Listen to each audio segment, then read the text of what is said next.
Պարոն Սիմոնյան, երեք պաշտպանության նախարարությունը 3 անգամ հերքեց ադրբեջանական կողմի տարածած տեղեկությունը, թե իբր հայկական կողմը կրակ է բացել, ԿՊԱ-ականները սա մեկնաբանեցին, որ ըստ էության Ադրբեջանը փորձում է ձգձգել խաղաղության պայմանագրի ստորագրումը, տեղեկատվական դաշտում տեղի ունեցող այդ զարգացումներին ինչ գնահատական կտայք, ինչի է ձգտում Ադրբեջանը եւ արդյոք իսկապես չի հաջողվում խաղաղության պայմանագիրը ստորագրել այդքան քարոզած։ Չէ, ես կարծում եմ, որ դա չհաջողության մասին պնդում անելու համար բավարար չէ եւ հիմք էլ չկա, կարծում եմ դա արվել է իմ մասնավոր կարծիքն է, որ դա արվել է Ադրբեջանի նախագահի հայտարարությունը արդարացնելու համար, հա, որ ասում էր, որ հայկական կողմի նկատմամբ զրոյին մոտ վստահություն կա, որը ինքնին իմ համար զարմանալի է, որովհետեւ մեր այսպես ասած աշխատանքը եւ գործելավոճը նույն այդ պայմանագրի համաձայնեցված լինելու հրապարակման հետ տրամաբանություն առաջարկելը խոսում է հակառակի մասին եւ էլ չեմ ասում, որ ներսում մեր ընդդիմադիր գործընկերները եւ մեր ընդդիմախոսները մեզ հակառակի մեջ են մեղադրում, ասում են դուք ընդհանրապես Ադրբեջանի նախագահան ինչ ասում է դուք եք անում, հիմա ստացվում է, որ մեր ընդդիմությանը հերքում է Ադրբեջանի նախագահը, մեզ նման մեղադրանք անելով հանդերձ, եւ դուք նշեցիք, որ մենք պաշտպանության նախարարությունը հայտարարություն արել, բայց եկեք ֆիքսենք, որ նաեւ եվրոդիտորդներն են նույն հայտարարությունը արել, որ նման բան տեղի չի ունեցել եւ կրակոցներ չեն եղել, ենթադրում եմ, որ դա կրկնում եմ Ալիևի այդ զրո վստահության եւ այլը դրան միտված, որ ի ապացույց դրան հանրության մեջ Ալիևի իրանց հանրության մեջ Ալիևի խոսքերը ավելի պնդացնելու եւ ցուցադրելու, որ նախագահան ասում է, ուրեմն մի բան կա, որ ասում է, դրա միտումն է ունեցել։ Չի խանգարել ընդհանուր պայմանավորվածությունների ստեղծված իրավիճակը։ Լսեք, դե տենց պաշտոնյա, ես չեմ կարող կամ որևիցե պաշտոնյա չի կարող ադրբեջանական մամուլում նույնիսկ ոչ պաշտոնական, չնայած չգիտեմ այնտեղ պաշտոնական, ոչ պաշտոնականը որն է, բայց այնուամենայնիվ որքան հասկանում եմ դա մամուլի մեջ է եղել, բայց ԱԳՆ-ի հայտարարություն, եթե չեմ սխալվում, չի եղել, չէ, որ տենց բան ա եղել։ Ես չեմ կարող իրանց ոչ պաշտոնական մամուլի 1-2 հրապարակման հիման վրա պետության դիրքորոշման վերաբերյալ հայտարարություն անեմ կամ կարծիք հայտնեմ։ Կարծիքս ասեցի, մոտարապես պատկերացումս ասեցի, բայց դա պաշտոնական բանի վերագրել ես բան չունեմ, որովհետև կա բանակցություն, կա խոսակցություն եւ այդ խոսակցությունը ինձ համար որպես պաշտոնյա պետք է հիմք հանդիսանա։ Իսկ գուցե Ադրբեջանը այս տեղեկատվական սադրանքով փորձում է հող նախապատրաստել ինչ որ էսկալացիայի կամ ճնշում գործադրել Հայաստանի վրա ածանցյալ նախապայմանների ստանալու նկատմամբ, որը որ պարբերաբար բարձրաձայնում է։ Ուրեմն նախ հարձակման հետ կապված ես արդեն ասել եմ, որ դրա էսկալացիայի հետ կապված դա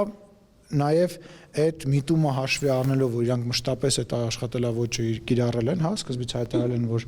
հարձակվում են, հայերն են կրակում եւ այլ եւ իրանք ստիպված են պատասխան տալու, դա իրանք մշտական ոճն է, բայց ես կրկնում եմ, որ ես չեմ այս փուլում, ես չեմ կարծում, որ նման քայլի կգնան, նոր ենք հայտարարել, որ խաղաղության համաձայնագիրը համաձայնեցված է եւ ակնհայտ է Եվրոմիության դիտորդների գնահատականը եւ դե աշխարհը Ադրբեջանի Telegram ալիքների վրա հիմնվելով չի իր կարծիքները կազմում, իրանք տեղեկություններ ունեն, իրանք արբանյակներ ունեն, Ադրբեջանում իրանք աղբյուրներ ունեն եւ կարծում եմ, որ դա պետք է ադրբեջանական կողմը հաշվի առնի։ Երկրորդ հարցը ինչ էր, բաց թողեցի։ Կապված ածանցյալ նախապայմանների, տեսեք, երբ որ մենք պայմանագրի վերջին երկու կետը քննարկել ենք եւ ուղարկել ենք հետ, մենք գիտենք, չէ, դրա հաջորդ քայլը ինչ ալնելու։ Եվ մենք գիտենք դրա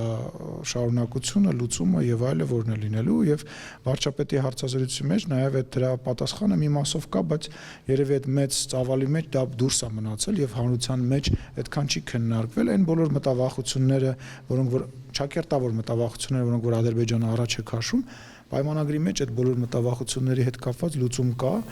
եւ ոչ թե մի տեղում, այլ մի քանի տեղում, ինչպես վարչապետը ասեց, ինչպես նաեւ եթե դա էլ բավարար չլինի, մենք էլի պատրաստ ենք քննարկել, հասկանալ, արդյոք Հայաստանի օրինակ սահմանության մեջ այդ որ իրանք մեղադրում են տենց բաների տարածքային պահանջների մեջ տենց բան կա թե չկա, արդյոք իրանք սահմանության մեջ նման օրինակ բան կա թե չկա եւ վերջի այդ հարցը ո՞նց է լուծվելու։ Մենք առնվազն ասում ենք, որ մենք այդ հարցը արդեն լուծել ենք խաղաղության պայմանագրի մեջ, ասում ենք, որ մեր ներպետական ինստիտուտները անցնելուց հետո այդ նմանատիպ հարց չի առաջանալու վերջը կարող ենք փորձաքննության ուղարկենք երկու երկրների սահմանադրությունները, որ պարզելու թե արդյոք այդ պնդումները իրականության հետ աղերսուն են թե չէ, որովհետև միշտ կարելի է ասել, օրինակ ինձ դուրս չի գալիս քո մազերի գույնը կամ դուրս չի գալիս քո ձեռագիրը կամ որևիցե բան, բայց պետքա ամեն ինչի տակ հիմնավորում լինի։ Մինչ այս պահը Ադրբեջանի հետ բանակցությունների մեջ մենք փորձել ենք ամեն ինչի տակ հիմնավորում ունենալ եւ այդ տրամաբանությամբ ենք իրենց հետ աշխատել։ Կարծում եմ, որ շարունակությունն էլ էլի տրամաբանված եւ հիմնավորված կլինի, այլ ոչ թե ներքին լսարանի կամ ինչ որ հայտարարության, քաղաքական հայտարարության Սահմանադրական ասեցիք, սահմանադրությունները փորձակրթության ենթարկել, ինչ մեխանիզմ է դա իրենից ենթադրելու։ Դե օրինակ, ես այտենց օրինակ կարող ենք ուղարկել Վենետիկի հանձնաժողով մեր երկու երկրների սահմանադրությունները եւ հարց ուղարկել, թող Վենետիկի հանձնաժողով պայմանական ասի նման բան կա թե չէ, բայց այնուամենայնիվ այն մնացած փաստարկները, որ մենք բերել ենք մինչեւ այսօր սահմանադրության հետ կապված իրենց հայտարարությունների հետ կապված, դրանք մնում են ուժի մեջ, դրանք որովիցե մեկը չի ասել, որ դրանք էլ գոյություն չունեն, այլ նորից եմ ասում, նաև իրենց սահմանության մեջ ոչ միայն Հայաստանի, այլ նաև տարածաշրջանում այլ երկրների հետ կապված նման տրամաբանությունից ելնելով նման բաներ կան։ Հիմա համառողջական տեքստին ծանոթ եք խաղաղության պայմանագրի։ Հայաստանի համար վտանգավոր կետեր կան այնտեղ։ Հայաստանի համար որևիցե վտանգավոր տեղ չկա։ Ես դա ասում եմ բոլորի իլուր, որ բոլոր կետերը, ինչպես նաև վարչապետն է նշել, բոլոր կետերը երկկողմանի են։ Եթե ասում եք, որ վտանգավոր կետ կա, դա վտանգավոր է, մեկն է, թե ինչ-որ մեկը դա մեկնաբանի որպես վտանգավոր կետ, դա նույն հավասարաչափ վտանգավոր է Ադրբեջանի համար, որովհետև որևիցե բան, դրա պատճառ, տեսեք, նախ եւ առաջ դրա մի մասը արդեն հայտնի է խոսակցությունների բան։ Երկրորդը, տեսեք, մենք գործ ունենք մի կողմի հետ, որին հաջորդական լեզվով ասած ամեն տեղ պատճառապետք որևիցե բան հայտարարելու եւ ինչ որ ձևով խնդիրներ ստեղծելու։ Երբ որ ժամանակը եւ տրամաբանությունը կհասկանանք հրապարակելու եւ պահը կգա, բնական է ես հասկանում եմ,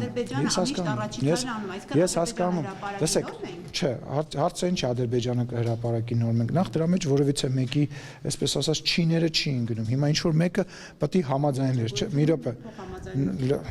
գոյություն ունի բան, չէ, որ մեկը պետք է ի վերջո այդ բան, որ տենց ուղարկում ենք իրենք, մեզ են ուղարկում ենք իրանց, ինչ որ մեկը պետք է ասել, լավ, այս փուլում լավ, համաձայնենք այս բանում։ Մենք որոշեցինք, որ այն խնդիրները, որոնք որ կան, այն մտավախությունները, որոնք որ կան, մենք կարող ենք տարբեր ձևերով ապահովագրենք մեզ եւ լուծում գտանք, որ այո, լավ, այս պարագայում մենք կարող ենք sense լուծում գտնենք եւ այդ լուծումը գտանք եւ համաձայնեցինք։ Հիմա հրապարակման հետ կապված, դրա հետ կապված քննարկումներ կլինեն միակողմանի մենք բան չենք ուզում անենք, որպեսզի եւս մեկ անգամ ցույց դնենք, որ Հայաստանը չի կրակում Ադրբեջանի վրա, որ Հայաստանը որևիցե տարածքային նկրտումներ չունի, որ Հայաստանը իր վստահությունը, որ ասում է զրոյին է մոտ, որ Հայաստանը վստահելի գործընկեր է միջազգային գործընկերների նաեւ համար, նաեւ մենք պետքա մեր միջազգային գործընկերների հետ ազնիվ եւ ուղիղ լինենք եւ ցույց տանք, որ մենք տենց ենք աշխատում, թե ինքը ինչ է անում, ինքը կարող է յուրաքանչյուր անկանխատեսելի քայլ անի, բայց մենք մեր տրամաբանությունը պետք է տանենք եւ այս հարցը ձեր օգտագործելով մի բան եմ ուզում ասեմ, էլի մենք այս վերջի տարիների ընթացքում կարողացել ենք նաեւ այս իրավիճակում օրակարգ ձևավորող եւ օրակարգի հետ համահունչ կողմ դառնալ, որը որ շատ դժվար էր մեծ պարտությունից հետո, բայց մենք դա հաջողել ենք։